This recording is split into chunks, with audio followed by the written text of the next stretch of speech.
Sejam muito bem-vindos a mais um Economia Dia a Dia, um programa do Sindicato dos Economistas de São Paulo em parceria com o Corecon, temporada 2025, onde nós celebramos os 90 anos do sindicato e também 25 anos aqui do EDD. Hoje, o meu papo é com o economista Alexandre Lucchesi, que vai falar conosco sobre um tema simples que eu acho que a gente resolve aqui em 15 minutinhos, que é a questão da crise mundial. Alexandre, obrigado por ter aceitado conversar conosco. Você acha que a gente resolve esse tema aqui em 1 minuto e meio?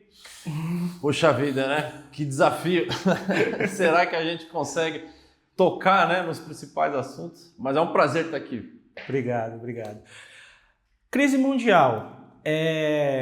Antes de começar a gravar, eu falei qual crise que você quer conversar. Crise econômica, crise política, crise ambiental, crise migratória. A minha pergunta para você é a seguinte: em algum momento da história da humanidade, o mundo não esteve em crise? Boa pergunta, né? A gente sabe que a crise é uma palavra que quer dizer mudança na grande maioria dos casos, né? E o mundo, sim, está sempre em mudança. E eu acho que a gente podia escolher uma para falar hoje, que é a crise monetária, financeira, né? A dimensão econômica da crise do sistema mundial. Parece que existe aí uma mudança importante dessa vez que está se manifestando. E talvez o principal sinal delas tenha vindo com a chegada do Donald Trump ao poder dos Estados Unidos. Né? O que essa crise monetária tem diferente de outras? Por exemplo, a crise que nós atravessamos em 2008, ou quando teve aquela série de quebras de bancos americanos por causa da questão da bolha da internet e tal. O que essa crise tem diferente de outras? Muito bem. Eu acho que é justamente esse nome, né? Monetária. Tem a ver com a moeda, mais até do que as finanças, que foram o problema central dessa crise que começou lá em 2007, em 2008 teve a manifestação principal com a quebra do Lehman Brothers, que é um banco importante lá nos Estados Unidos, e depois chegou aqui no Brasil.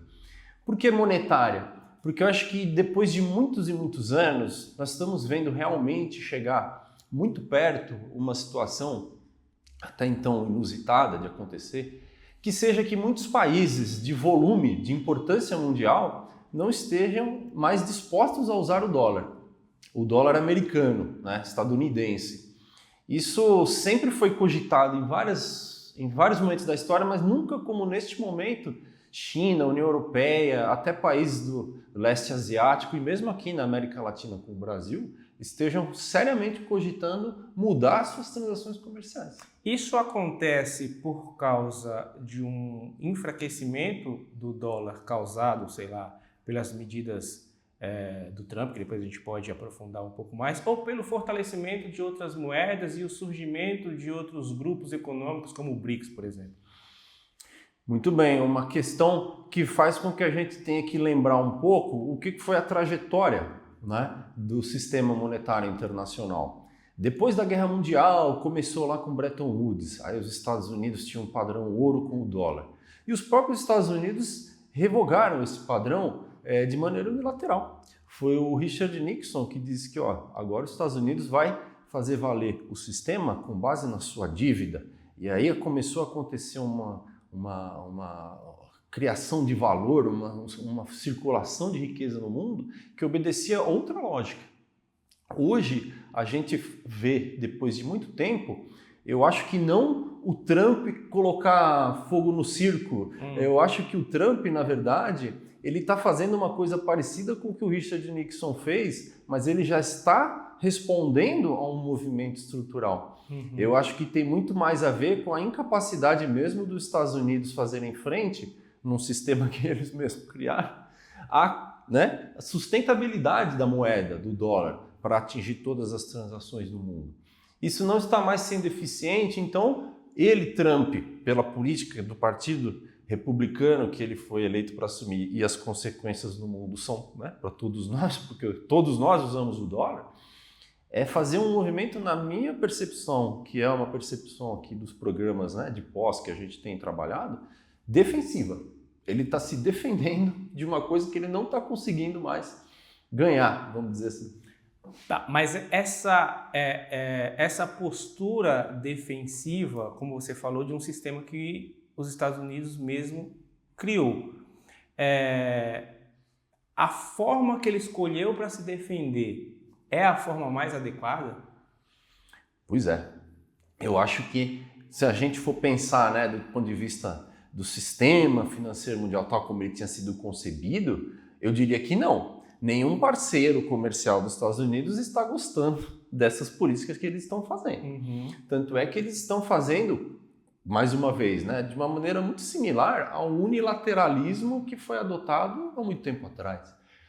Ele está criando uma verdadeira, né, confusão no mundo com isso. E está falando assim, bom, os Estados Unidos vão se defender e não está perguntando para mais ninguém como é que eles acham que os outros precisam coordenar os movimentos. Tanto é que foi imposta uma tarifa de mais de 100% sobre a China, que é parceiro de quase todos, né, os países do mundo, em grande volume. Vejam só. Depois do que aconteceu na guerra na Rússia, a Rússia também está ficando numa posição alternativa aos Estados Unidos.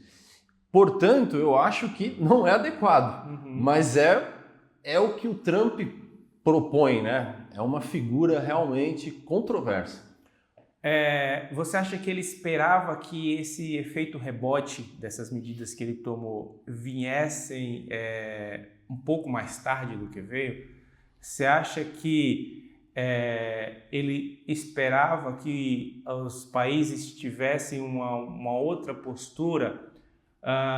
Por exemplo, o Brasil tomou uma postura, apesar que nós fomos dentre os agredidos, fomos os menos agredidos, mas o Brasil adotou uma postura de não reciprocidade, de não retrucar. Tipo, vamos negociar. Me parece que é uma postura adequada diante da relação que nós temos econômica com os Estados Unidos.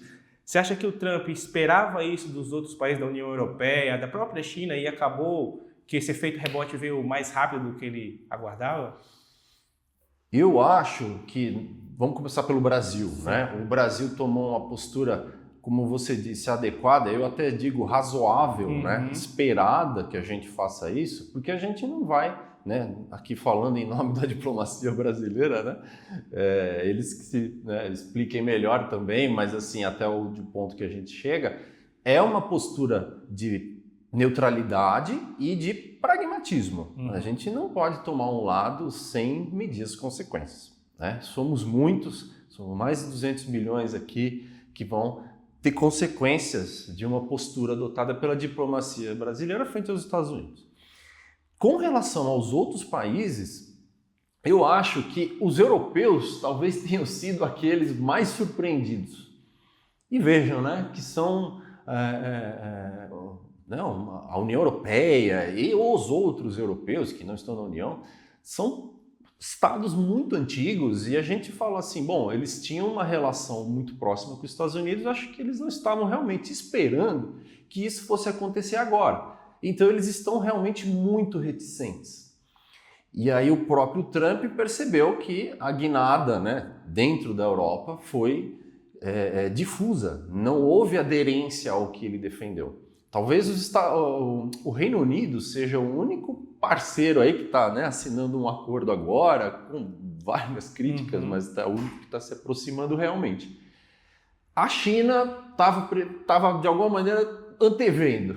Sim. Quando eles perceberam que existia a chance do Trump voltar. Não é nem quando ele entrou, quando ele estava se candidatando e ele tinha, vamos dizer, competitividade eleitoral. Os chineses já estavam trabalhando com esse cenário. Ó, se ele entrar, ele vai ter a chance de criar uma confusão e nós temos um plano.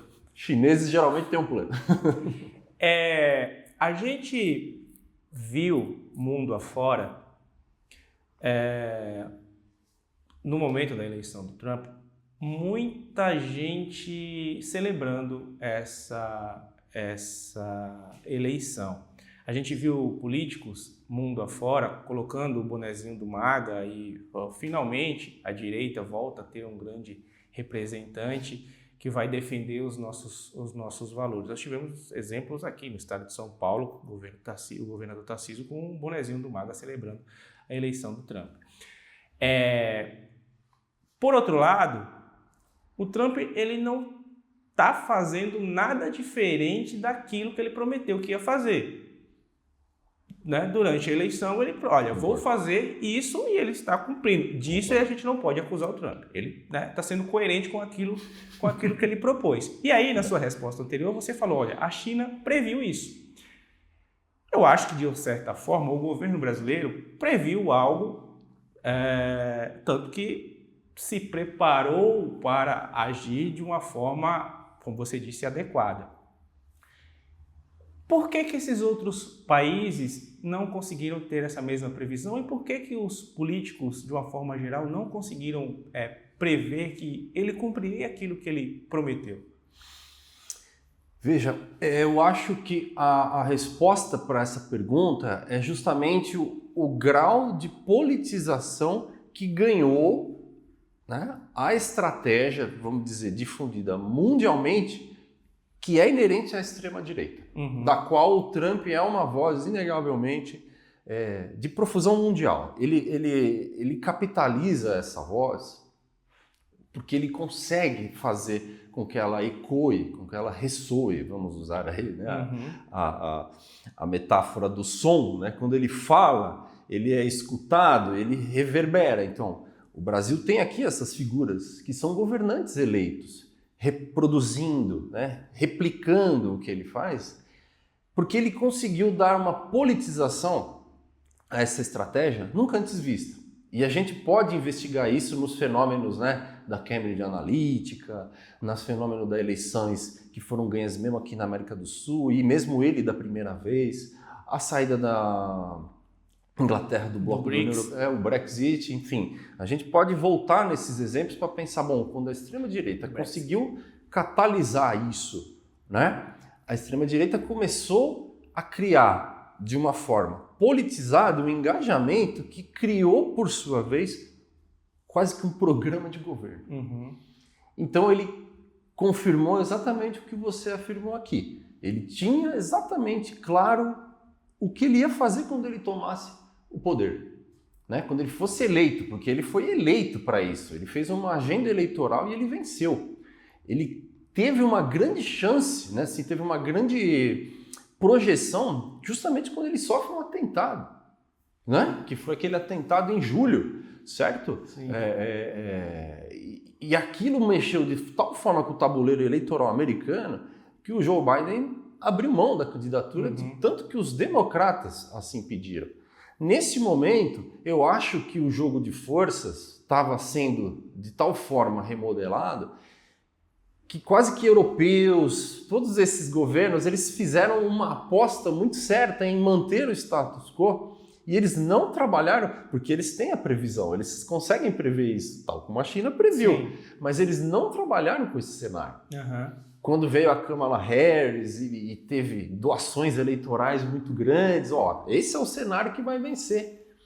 É o cenário seguro. O Brasil mesmo trabalhou muito com esse cenário. Então, não necessariamente o Brasil previu. O Brasil está fazendo uma estratégia mais neutra. Tanto é que o Brasil está respondendo porque ele tem condições disso, né? A corrente de comércio, as tarifas não foram as principais, né? O Brasil não foi o principal afetado, mas foi afetado. Né? E deu respostas. Portanto, eu creio que, né, para resumir a minha visão aqui, quando a direita, e no caso aí específico do Trump, uma extrema direita, politiza o debate e cria um programa de governo, os próprios democratas nos Estados Unidos não tinham um programa tão firme, tão claro do que fazer como o Trump tinha. Por quê? Porque é simples de explicar isso para a população? Porque assim, você lembrou bem a situação da Cambridge Analytica, do Brexit, assim agora como na eleição, não na primeira eleição do Trump, porque teve toda a questão da pandemia e tal, mas agora, no Brexit, foi muito rapidamente o povo inglês percebeu que, fizemos bobagem. E o Trump não completou um ano ainda, eu acho, de eleito, ele já está com a menor popularidade da história dos últimos 80 anos para um presidente norte-americano. Então, assim, a população ela percebe muito rápido de que, fizemos algo né, apertamos, fizemos a escolha equivocada, para sermos aqui mais estoicos. Então, assim, é só a comunicação? Você acha que tivemos aqui exemplo aqui também no governo Bolsonaro, que muito rapidamente percebeu-se que esse presidente não tem um programa econômico, né, muito claro.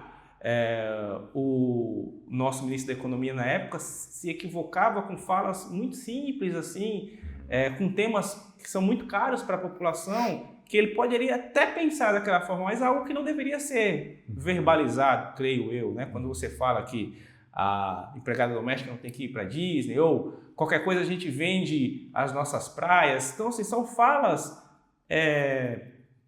né, tolas para um político experimentado dizer.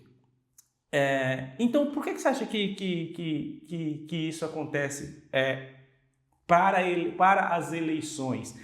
Essa extrema-direita consegue ser mais clara na sua mensagem do que o campo progressista, por exemplo? Certo. Então, muito bem. Você está nos chamando a atenção para o ponto da comunicação ser tão importante que ela aparece, pelo menos, né, na nossa superfície aqui, da análise dos fatos que a gente faz, como a principal. Bom, então ganhou porque soube dialogar melhor, ganhou porque tinha uma agenda mais clara. E não necessariamente é verdade. Eu até vou usar os exemplos que você trouxe. Por exemplo, o governo Bolsonaro, ele não tinha um projeto claro, né, muitas áreas econômicas, muito embora ele tivesse um grande projeto claro que seria seguir o que tanto se defendeu.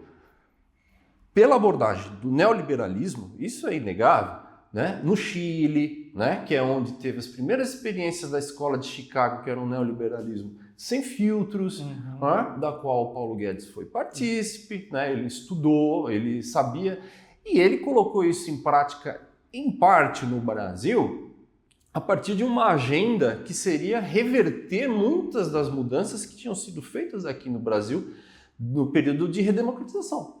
Então havia sim um grande projeto por trás, mas a implementação carecia de ajustes, de refinamento, vamos dizer assim, técnico, né? Porque ninguém, nem Estado algum, abre mão do seu planejamento. Não tem como. O Brasil padeceu disso. Uma visão que eu entendo é que a nossa crise de inflação não foi apenas uma questão de demanda, de liberação de depósitos do FGTS durante a pandemia, não foi só isso, não foi só o Banco Central que abaixou os juros, não, nós tínhamos um problema de organizar o setor produtivo, de organizar a regulação de estoques. O Brasil ficou numa situação sem lei, sem coordenação. Eu acho que existem projetos de longo prazo por trás que respondem a, sim, propostas de política econômica, e aí a gente vai falar, né, nas estruturas, das visões de classes dominantes que estão falando assim, bom, nos Estados Unidos, qual é o problema hoje? Né? É a divisão entre as big techs e o corporativismo industrial. E aí o Trump faz, na comunicação, um aceno ao corporativismo industrial, mas ele tem consigo as big techs, sim, vestindo a camisa do governo, né? O bonezinho. O bonezinho, muito bem, a figura do boné, é o Elon Musk, é o Mark Zuckerberg, ninguém menos que a Meta Comunicação, certo? Então, eu acho que a estrutura mundial, ela está percebendo uma mudança de tom da indústria para o setor tecnológico. E o setor tecnológico, aí a gente pode entrar numa seara mais polêmica aqui, tem autores que falam isso no mundo, mas o setor tecnológico está tentando se apropriar da riqueza mundial de uma forma nunca antes vista. E o setor industrial, produtivo, né, está perdendo espaço nessa divisão de poder. Não é só comunicação, eu acho que tem um grande movimento por trás. A gente vê uma tendência da elite econômica de apoiar essas agendas, perdão. Nós vimos isso aqui no Brasil, essa elite econômica já elegeu Tarcísio para ser candidato em 2026. Eu acredito que o empecilho é o ex-presidente Bolsonaro, mas dependendo a gente vê aí pesquisa saindo toda semana que coloca o Tarcísio nesse 2026, ele já foi eleito por essa elite. Nos Estados Unidos nós vimos, você colocou essa dualidade aí entre, né, a economia industrial produtiva e as big techs. Essa elite financeira hoje é representada por esses grandes agentes das redes sociais, da tecnologia, então comprou essa agenda. E você acha que existe uma possibilidade de médio e longo prazo de se reverter isso e de, por exemplo, a economia produtiva voltar a ter força para, pelo menos, conseguir dividir espaço com essa elite financeira proveniente aí dessas grandes techs? Nós estamos falando em várias dimensões, Sim. né? Então, vamos pensar na dimensão mundial. Nós temos aí grandes potências e a própria China desenvolvendo um setor de big techs, porque, de fato, o dinheiro, né, as finanças estão nas big techs hoje em dia. Por que eles são importantes? Porque as big techs operam... Porque é uma tendência que a gente não vai se reverter, né? Pelo menos na próxima década eu acho que não se reverte isso. O dinheiro vai continuar concentrado na mão dessas... A gente está vendo aí o surgimento da inteligência artificial, da NVIDIA, um monte de novas techs, big techs surgindo, né? Sim. Não vejo no curto prazo. Não vejo. As finanças se deslocam em direção onde existe produtividade. E às vezes a produtividade não necessariamente está no setor, vamos chamar aqui produtivo, aquele capaz de gerar recursos, de distribuir recursos materiais, vamos falar, bens e serviços comercializáveis ou não. Então, as big techs, num curto prazo, vão refletir esse arranjo de poder. Nível mundial. Nos países, depende da nossa posição global. Nós temos as relações de dependência, a América Latina tem uma relação de dependência com o mundo desenvolvido, principalmente americano, né? Mas agora nós estamos vendo surgir o papel da China. Então a China fazendo um grande volume de comércio e a China está mudando talvez esse arranjo mundial a partir da sua estrutura, porque a China opera o sistema produtivo de outra maneira. Não é com base na lógica das finanças. A China tem uma outra lógica. Estamos, certo, com grandes grupos aí de pesquisa estudando o que a China tem de planos, né? Porque ela é governada pelo Partido Comunista, mas na verdade ela opera todos os sistemas em todas as suas esferas sem pudor algum. Então os projetos chineses estão, sim, muito voltados para o seu desenvolvimento interno. E isso implica necessariamente em focar no setor produtivo interno deles. Quando a China cresce, ela começa a buscar as alternativas produtivas fora dela. Então ela vai na África, ela vem aqui na América Latina. Essa nova rota da seda que a gente está falando, né? Perfeito, né? Que era, né, a imagem antiga, né, da Rota da Seda lá da Idade Média, e a China agora, né, de antes, inclusive, agora a China revive tudo isso, e a China, inclusive, propõe uma industrialização verde, uma transição tecnológica, sim. Tem dados mostrando que ela avançou nisso.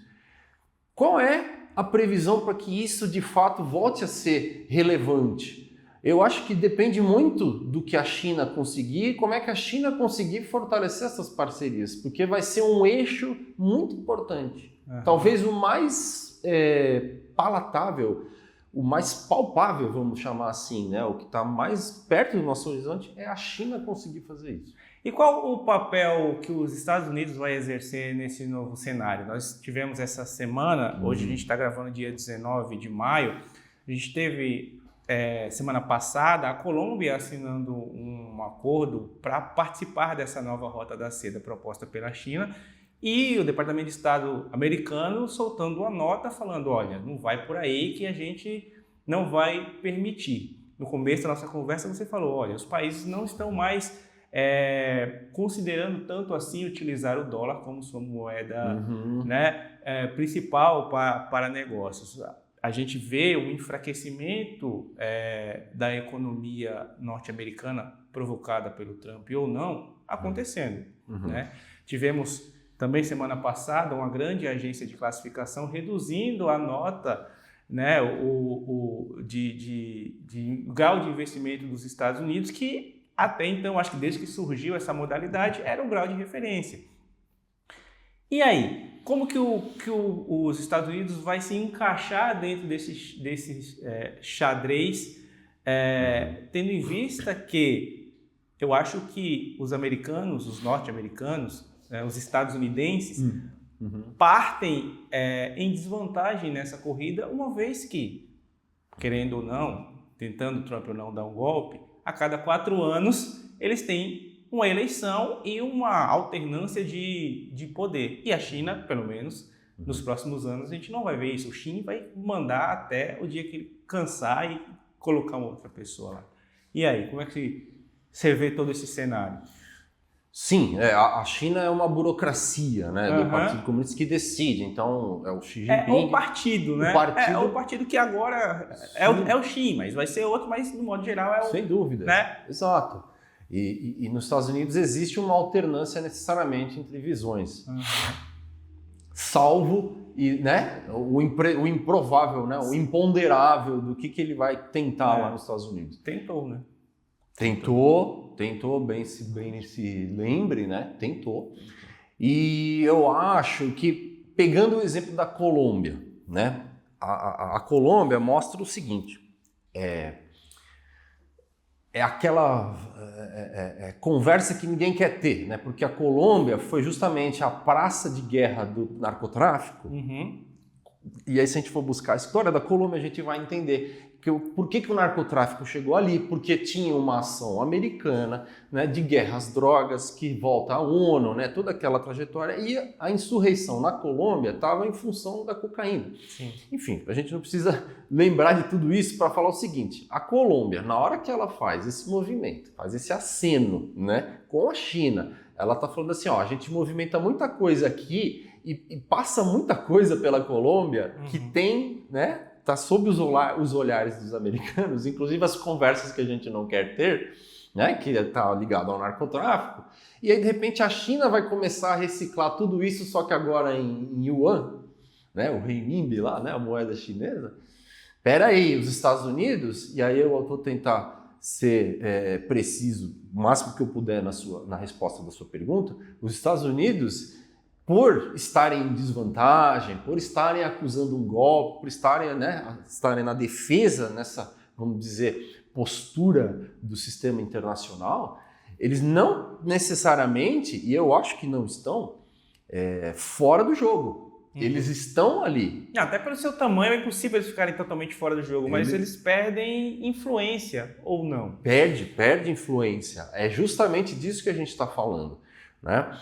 Bom, enfim, a gente pode mencionar vários programas de pesquisa aqui nas universidades brasileiras, etc. e tal, mas todos estão tratando o seguinte, existe um ciclo de hegemonia que está mudando. Então, os Estados Unidos foram hegemônicos, agora eles, né, em muitas das visões que a gente adota, eles não são mais hegemônicos, mas eles são uma potência dominante, que se impõe militarmente, economicamente. Eles vão fazer uso da força para se manter, já estão fazendo. Desde o George Bush filho estão fazendo isso. O Obama fez uma outra diplomacia. E o Trump revirou a mesa de um jeito que ninguém esperava. A questão tarifária, comercial. Eles vão fazer uso disso. Eles estão percebendo que movimentos como o da Colômbia e de outros países a gente vai tentar sair. Eles vão segurar. Eles vão fazer uso, inclusive, da sua diplomacia de a gente tem empresas, a gente tem propostas, se vocês saírem, vocês vão sentir as consequências. Nós temos as nossas empresas nos seus países. Se vocês fizerem isso, a gente não vai ter mais interesse de investir aí. A gente vai interromper esses ciclos e os países vão ter que estrategicamente se posicionar, criar de fato estratégias, do ponto de vista concreto, se eles quiserem de fato encontrar uma saída. Será que vai ser a China? A China está fazendo os seus movimentos. E a China tem tudo muito bem planejado. Agora, se nós fazemos parte ou não, né, pensando em América Latina, cabe muito a nós e os outros países do mundo. Como é que eles vão reagir? Como eu disse, a Europa, no primeiro momento, se surpreendeu, ficou achando que ia vir uma coisa que vinha dos democratas, né, via a OTAN, né, esse acordo OTAN, e agora não vem mais. Alexandre, obviamente a gente está no Sindicato dos Economistas e o Economia Dia a Dia é um programa feito para falar com economistas, mas esse conteúdo é um conteúdo que é divulgado nas redes sociais de forma ampla e acaba que pessoas que não são necessariamente economistas assistem ao nosso conteúdo.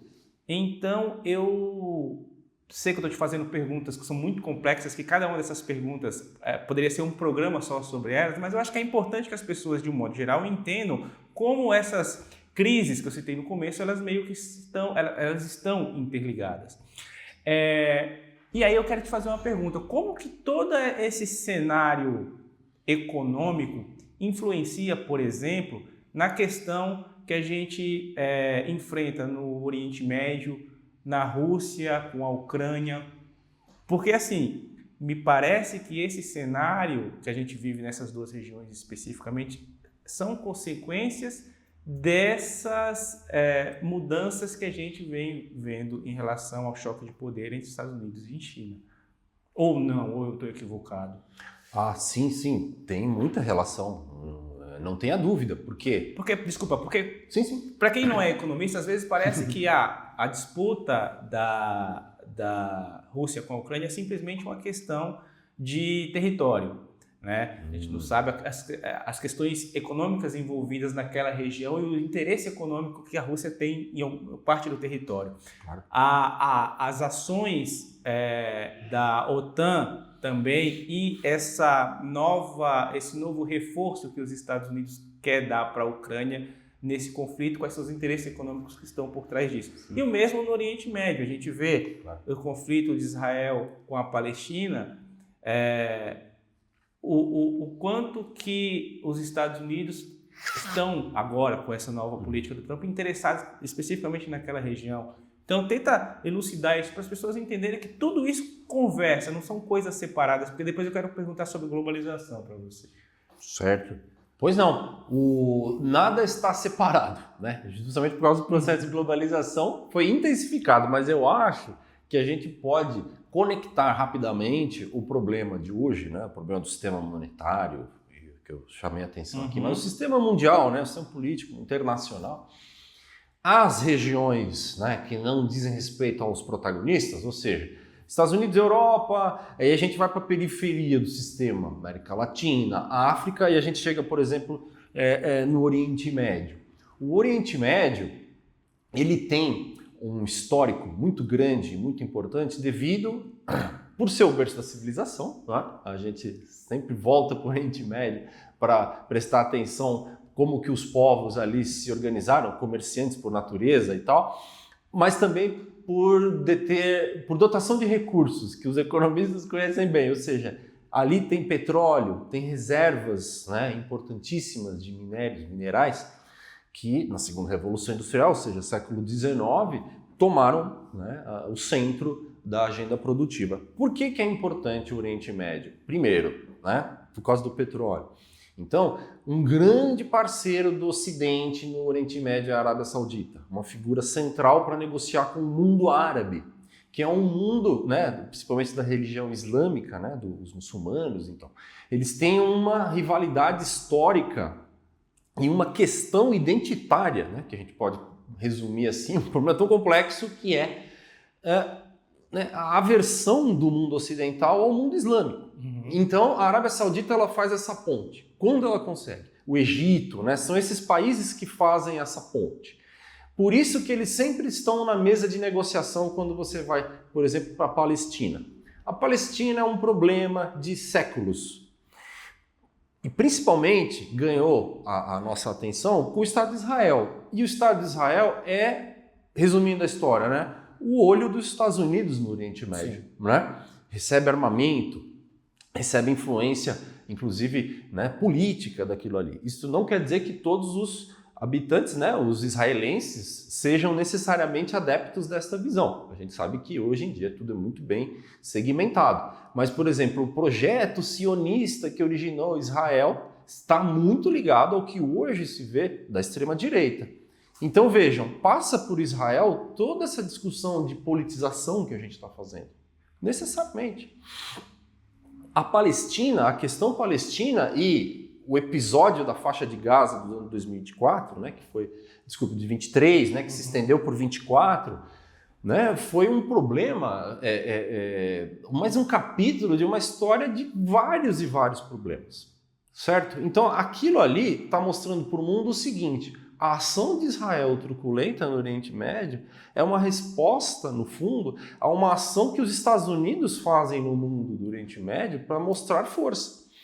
Tanto é que o Trump agora fala em transformar a faixa de Gaza num resort. Vejam que situação, que fala mais despropositado, que projeto mais despropositado. E não é só a Palestina, é talvez onde haja muita reverberação aqui, porque a gente fica chocado com o que está acontecendo na Palestina. Mas na Síria, nos outros países vizinhos, também existe um problema que agora eu vou falar, não é só de economista, é um problema geopolítico, certo? A China tem interesse em entender o que vai acontecer lá e para onde que vai. A Rússia está atuando na Síria, certo? Para garantir que aquilo ali não seja simplesmente varrido pelos Estados Unidos. Mas não se trata de uma influência direta de Rússia, China e Estados Unidos. Existem as populações locais. Quem é que está, né, os grupos guerrilheiros, extremistas, Hezbollah, Hamas, o que esses grupos estão fazendo? Estão fazendo insurreições armadas. Existe um senso de nacionalismo ali. Outro problema que a gente observou, então, vamos lá, vamos para a Ucrânia agora, né? Não é só uma questão regional, não é só uma disputa por recursos regionais. Existe uma grande disputa que é Estados Unidos-Rússia, que se começou a cristalizar depois que o Putin volta ao poder. Volta não, desculpe, né? Ele assume o poder lá na década de 90, no final da década de 90, e ele traz um projeto nacionalista russo que é bem diferente do que foi feito pós-Muro de Berlim, pós-queda da União Soviética. Ele faz uma afirmação nacional russa que está diretamente ligada com a ascensão da extrema-direita. Muito embora essa seja um episódio aí à parte, né? A guerra híbrida da coisa. Mas a OTAN simbolizando o avanço dos Estados Unidos e a chegada na Ucrânia, né, dessa influência, é claramente um confronto ali, velado, mas a gente sabe que objetivamente é um confronto entre Estados Unidos e Rússia, que está respondendo a um interesse geopolítico. E é para ficar nessas duas regiões, porque se a gente for para a África, todos os problemas, inclusive nacionais, que acontecem, não são apenas locais. O reino aqui que se rebelou contra o outro, porque tem toda a história da colonização da África, repartição, como é que foi a partilha, né? Mas aquilo tudo está ligado à disputa de recursos também, da China chegando na África, né? O Brasil sempre teve contato com os países lusófonos, né? Mas hoje o que o Brasil consegue influenciar? Muito menos, porque os países, né, que estão chegando com tudo são Rússia, China e os Estados Unidos, que observam isso desde quando a União Europeia, né, tinha os seus olhares ali. Ou seja, a questão mundial, geopolítica, ela mistura as duas coisas, né? O regional e o político internacional. Quero falar um pouco de globalização. Você citou aí na sua resposta esse projeto nacionalista russo, e eu acho que talvez pós-crise 2008 a gente vê ascensão de projetos nacionalistas muito influentes em países da Europa. A gente vê Hungria, a gente vê na Itália, projetos nacionalistas com muita adesão da população que, consequentemente, acabam resultando no surgimento de projetos fascistoides, assim. O quanto que a questão econômica influencia para o nascimento desses projetos que a gente vê na França, por exemplo, na Alemanha, a gente já vê o surgimento de projetos nacionalistas radicais ganhando adesão da população e participação em eleições e tal. O quanto que a questão econômica dessa crise que a gente está falando desde o começo do programa influencia no surgimento desses movimentos? Sim. Eu vou tentar colocar na resposta um problema assim, objetivamente da ciência econômica, né? Que é a distribuição dos recursos entre os setores. Por isso que eu fiz agora há pouco essa comparação do que as Big Techs fazem versus um setor produtivo, uma indústria de transformação tradicional. No fundo, o que nós estamos vendo nessa quarta revolução industrial é a mudança justamente do que já tinha sido um movimento de vir, né, do petróleo, né, para o computador, né, e agora o do computador para a nuvem, e pros, mais do que a nuvem, né, são os dados da gente. Né? As Big Techs elas trabalham com os nossos dados. Então isso aí é um grande movimento mundial de uma dimensão econômica. Onde está a produtividade? Onde está a tecnologia? O fazer novo, fazer melhor, fazer de forma mais eficiente.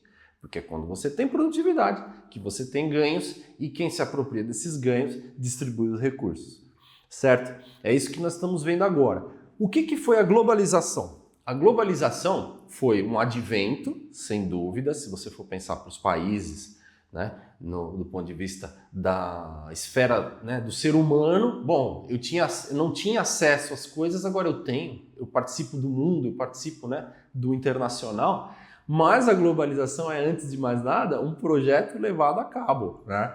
E a gente viveu, nos anos 90, na periferia do sistema, um projeto que ia ser iniciado nos anos 80, que é um projeto de globalização financeira, levado a cabo pelos Estados Unidos da América. Nas figuras lá do Ronald Reagan, né, e os seus assessores, e depois a Margaret Thatcher também fez isso na Inglaterra, eles foram as vozes do neoliberalismo e diziam assim, ó, o mundo agora vai conhecer, né, a liberdade na figura neoliberal, né, no projeto neoliberal, porque retoma o liberalismo, só que agora como um projeto de Estado. Privatiza, né, terceiriza, rever direitos trabalhistas, certo? Isso foi feito nos Estados Unidos, na Inglaterra e depois veio para o mundo. O Consenso de Washington, aqui na América Latina, propôs isso. Fazer toda essa limpeza e fazer uma abertura econômica e financeira, que depois tanto se contestou, abrir a conta capital, né, que a gente faz, né, em balanço de pagamentos, economia.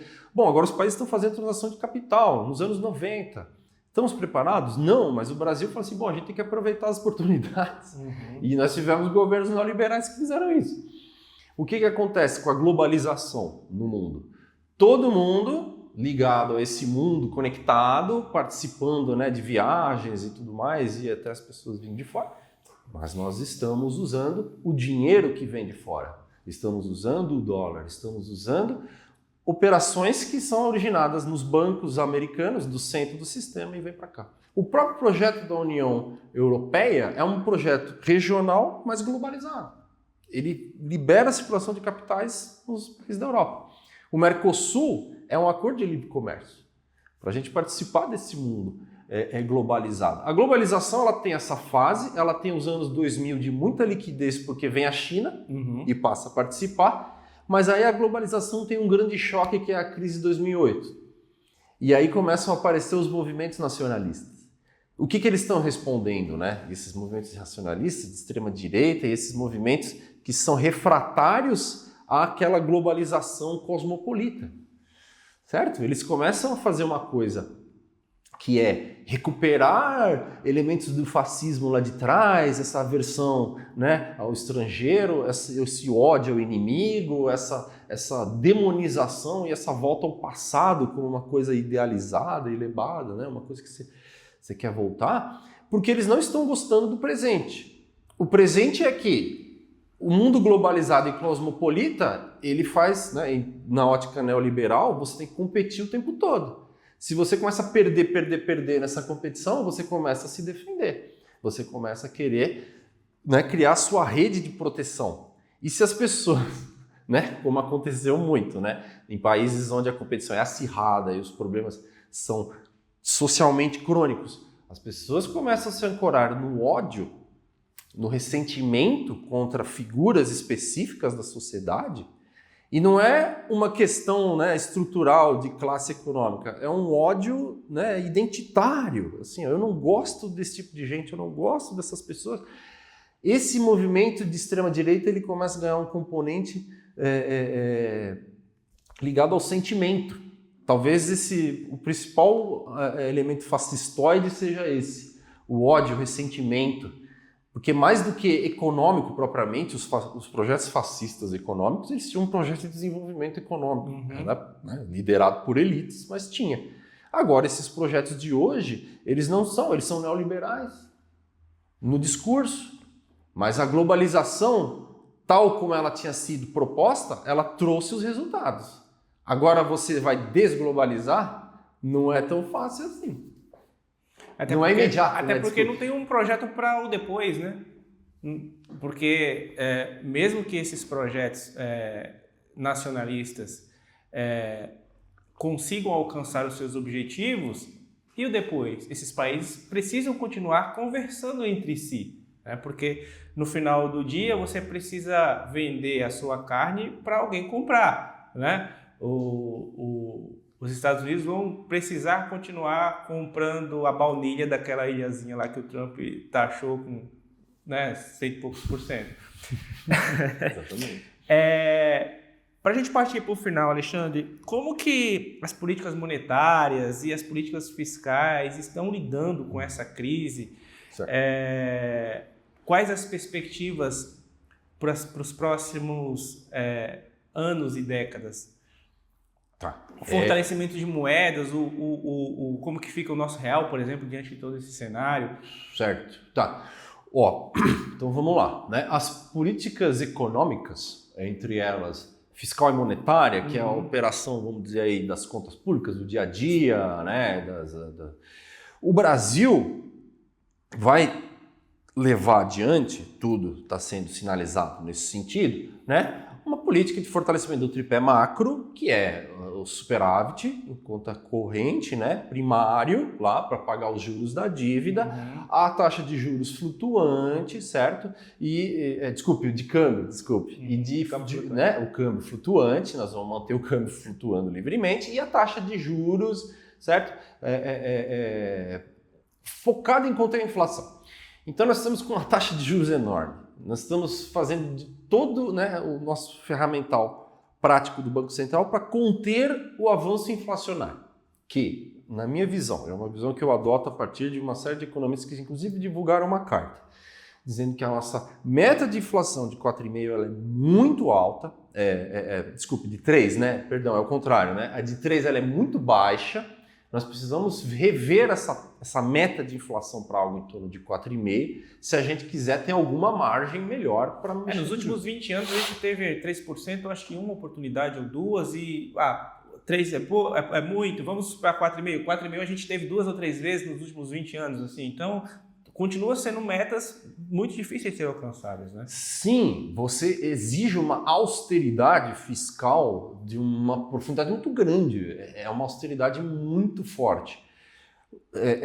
Politicamente isso foi negociado para não atrapalhar os ânimos do mercado vis-à-vis a revogação do teto de gastos, que era, por sua vez, uma medida fiscal autoinduzida, né? Uma proibição, uma restrição fiscal autoinduzida, que em pouquíssimos países do mundo se faz isso, e o Brasil acabou fazendo e descumpriu, certo? Por um governo que se chamava neoliberal, né? Se propôs, ele mesmo descumpriu essa meta, e depois foi revogado num grande acordo aí, que foi, né, uma costura, um desenho da Secretaria Política do governo eleito do Lula, que era a equipe do Fernando Haddad, de falar assim, bom, então vamos fazer um novo arcabouço fiscal, certo? Porque esse negócio de teto de gastos, nós estamos impedindo que despesas com saúde e educação sejam reajustadas, é impossível.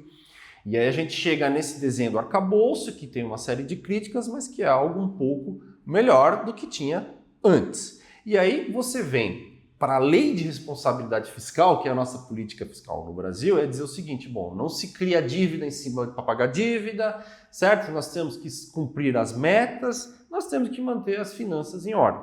Pois bem, o Brasil precisa fazer expansão fiscal? Qual é o espaço que ele tem para isso? No fundo, é a negociação que se faz politicamente, porque estão objetivamente lá os dados para a gente cumprir. E o Brasil fica déficit zero. Mas é o déficit primário zero, né? A gente tem um déficit nominal maior, mas o primário está zerado. Porque, no fundo, a gente gerava um superávit antes. Essa é a política fiscal no Brasil. Como é que é no mundo isso? Se você for para a Europa, é política fiscal contracionista o tempo todo, porque eles precisam manter os critérios lá da União Europeia. Só que veio pandemia, veio uma série de outros problemas, e agora a Europa preocupada com armamento, tem programas, inclusive, na Alemanha de expansão fiscal bem grandes. Como é que eles vão? Né? Os europeus têm uma outra negociação para isso e tal. A Alemanha, os países do centro do sistema, é uma coisa. E os países da periferia da Europa, eles não têm o mesmo espaço para a política fiscal que a Alemanha tem. Eles vão ter que forçar isso muito mais. Eles são, inclusive, acusados de fazer isso politicamente e tal. E os Estados Unidos, eu acho que agora, com essa mudança que nós estamos vendo acontecer, por causa das políticas do Trump, vai começar a aparecer um problema de atividade econômica nos Estados Unidos, porque é muita tarifa. É muita tarifa que você está pondo contra todo mundo. Isso é custo para os americanos, né? As empresas repassam isso. Você vai gerar uma inflação que não é só de demanda, se os Estados Unidos estiverem crescendo, né? O problema é se eles não conseguirem mais crescer. Aí não tem inflação de demanda, tem inflação de custos, certo? E os Estados Unidos vão fazer política monetária para segurar a inflação, que é aumentar os juros lá da policy rate do Fed, lá do Federal Reserve, o Banco Central Americano. China tem uma política fiscal expansionista até o limite do endividamento interno deles. Sim. Né? Será que o endividamento interno na China já está sanado? Esse problema foi levantado alguns anos atrás por conta da especulação imobiliária que teve na China. A China tem um planejamento rígido, então eles vão acompanhar de perto se as taxas de crescimento são suficientes. E aí a política monetária chinesa está, né, por sua vez, ancorada num câmbio que eles mantêm desvalorizado. A taxa de câmbio chinesa não flutua como as outras, né? Entendi. Certo? Então eles mantêm aquilo ali desvalorizado para eles conseguirem vender. Tanto é que quando oscila é dentro do que estava negociado na OMC, mas agora a OMC está passando por uma, né, descredibilização. A que nível a gente vai chegar com isso? Estão abertas essas perguntas, não estão fechadas. Então, resumindo, política fiscal, monetária, né? Política econômica no mundo,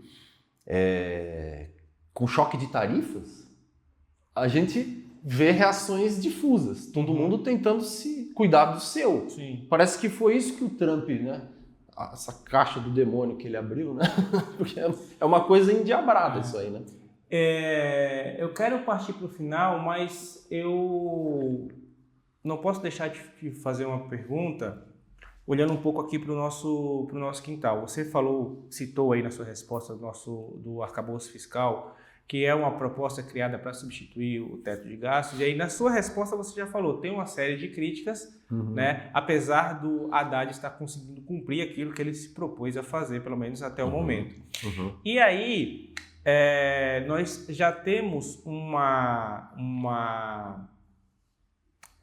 parte da nossa classe política que defende, por exemplo, que o Brasil adote medidas como o Milei adotou na Argentina, que eu não sei se funcionaria ou não como uma alternativa a esse arcabouço, ou uma reformulação desse projeto. Fala um pouquinho sobre isso. Você acha que funcionaria? Você acha que por nós termos uma desigualdade tão acentuada aqui no Brasil, funcionaria um projeto semelhante ao que o Milei impôs ali na Argentina? Porque tem gente que foi ali na Faria Lima em palestras e defendeu isso, né? Então, eu posso responder que sim, funcionaria com intensas consequências do ponto de vista social.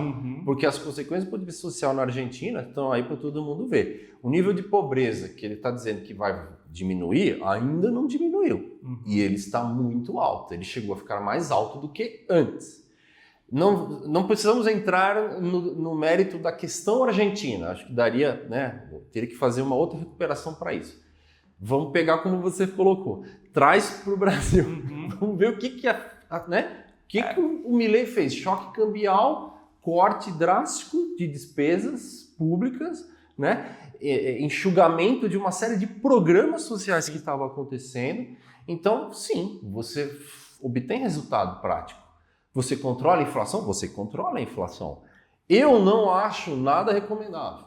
E a minha figura aqui não é apenas eu tirar isso da minha cabeça. Eu acho que tem uma agenda de estudos sobre política social, que não é só econômica, né? É política de desenho de saúde, de educação, de infraestrutura, certo? De cultura, que está ligada intimamente ao espaço fiscal do governo. Então, o que o Haddad fez, né, com a sua equipe? Foi construído um arcabouço que tem críticas, por exemplo, dos pró-Milei, que diz, bom, esse arcabouço ele tem muita margem para você burlar, e tem críticas do pessoal dessa linha da política social, que eu estou resumindo aqui, tá? Mas são várias pessoas que têm, inclusive, as suas divergências entre si, mas estão dizendo assim, bom, esse é o contrário, esse arcabouço ele congela demais, ele não abre espaço para o investimento público necessário.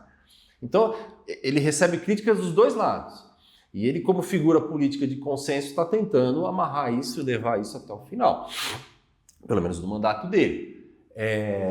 Eu acho que não é recomendável você levar a termo uma política do tipo Milei, sabe? Para você atingir 3%, 2% de inflação, você vai ter como consequências, não tem como escapar disso, concentração de renda, assim, que vai contra, inclusive, escritos liberais, que dizem que a distribuição de renda facilita, certo, a difusão dos ganhos econômicos na sociedade. Se você tiver uma política do tipo Milei, você vai concentrar renda no Brasil de maneira... Aí tudo para o setor financeiro, tudo para onde as coisas estão equilibradas, funcionando bem. Para ainda, né, setores produtivos que estão equilibrados, e não são todos. Para o mundo do agronegócio, você vai concentrar tudo ali. E se você não tem distribuição, principalmente em cidades, né, que é onde você tem a contradição a céu aberto, né, que é onde essas pessoas estão morando, né, pobreza e luxo contrastando ali para todo mundo ver, se você opta pela concentração de renda, que vai ser a consequência de uma política Milei, eu acho que você vai agravar o quadro do tecido social brasileiro de uma maneira assim... brutal e sem propósito disso. O Brasil precisa do contrário, ele precisa de política social para a gente recuperar esse tecido social. Nós ainda não recuperamos o que aconteceu na pandemia. Nós rasgamos isso de uma forma que ainda não foi recuperado. As pessoas, além de se politizarem e brigarem por causa da política, elas brigam pelo pão, né? Assim, elas estão disputando os ganhos da própria vida. Assim. Eu acho que a política social é fundamental. Eu sigo essa visão, advogo nessa linha que o Brasil precisa recuperar a política social distributiva. Então, respondendo de volta a sua pergunta, políticas do tipo Milei funcionam, mas com um custo social enorme. Eu acho que no Brasil não vale a pena. E eu acho muito difícil que um candidato se proponha a defender isso num debate. Eu acho que é muito... E aí a gente volta para aquilo que a gente falou lá no começo da nossa conversa, assim, do Trump fazer exatamente o que ele se propôs a fazer e do Milei fazer exatamente o que ele se propôs a fazer durante as eleições. Eu acho que aqui no Brasil isso não funciona. Quando se fala em propostas desse modo, para uma palestra, sei lá, na XP, ali na Faria Lima, aquela plateia, aquele público, ele quer ouvir exatamente isso. Vamos cortar gastos, vamos, né, fazer um arroxo, vamos reduzir o tamanho do Estado ainda mais. Mas um político dificilmente defenderia isso num programa eleitoral. E aí, após a eleição, ele não agradaria nem aqueles que o apoiaram na palestra da XP, nem agradaria os seus eleitores, porque obviamente ele pensa num próximo mandato. E aí acaba criando um novo caminho, que talvez possa ser um problema ainda maior, a gente nunca vai saber. Né? Para a gente encerrar, me fala, se for possível, quais são as perspectivas para a economia mundial para os próximos anos, o que é que você vislumbra? Sim, certo. Se você consegue enxergar um cenário que não seja tão apocalíptico quanto muitas pessoas estão dizendo que será. Sim. Eu acho que o que se está está desenhando em termos de consenso analítico é um ajuste. Ou seja, ajuste econômico mundial no sentido, tem posições abertas, tem coisas que estavam assim, né, projetos sendo, né, esperados de transição verde, né, de anúncio de políticas ambientais que exigem dos países, né, se dedicar a essa direção, e políticas migratórias, né, que exigem dos respectivos estados nacionais programas, né, de gasto para isso. Eu acho que isso tudo está passando por um ajuste. Agora vai ser feito um ajuste. No curto prazo, esse ano aqui, os países assumiram posições defensivas, reativas, estão respondendo ao que os Estados Unidos lançou. A China, que é o antagonista, vamos dizer, nível mundial, já tem o seu planejamento interno do ponto de vista de economia verde, de transição industrial, e eles estão trabalhando então agora com o cenário bom. Os Estados Unidos vão levar a termo a tarifa ou não? Vão revogar, vão deixar a coisa cristalizar num outro nível? Porque enquanto isso a China vai tomando a sua agenda bilateral com o Mercosul, até onde a União Europeia permite uma negociação, até onde os países do leste asiático vão cedendo, a ASEAN, né, que é aquele bloco lá da China, da China não, da qual a China tem acordos, né, mas que é o bloco da Ásia, e África. Todos esses elementos estão dizendo assim, período de ajuste. Quais são as perspectivas? A economia verde é uma perspectiva. Tanto é que bancos, todos, sabem que a chance de você ter ganhos em economia verde é grande. Mas nesse exato momento, está tudo saindo da praça. Ninguém está mais falando. Por quê? São ganhos de longo prazo. O curto prazo, a gente vem para onde? Para onde está a moeda, para onde está a riqueza. Então, o dólar ainda é forte, todo mundo ainda usa o dólar, os títulos americanos têm procura, mas eles mesmos, na figura das agências de rating, já estão dizendo, bom, será que esse título tem essa perspectiva grande para o futuro? Se eles mesmos abaixaram a nota, é porque assim, já não é só aqui. Então você tem títulos chineses, você tem títulos europeus que podem ser uma alternativa. Do ponto de vista tecnológico, as Big Techs, elas são o controle dos dados. Então, o desenvolvimento da inteligência artificial talvez seja a nossa maior preocupação hoje em dia, porque é onde está aparecendo ganhos, assim, a profusão de ganhos. A própria China com o DeepSeek, lá, que é a alternativa ao ChatGPT, que está todo mundo usando agora, descobrindo a inteligência artificial para você conversar ali na hora. Os chineses também fizeram a dela, só que fizeram de uma forma surpreendente, a custos mais baixos e muito mais rápido.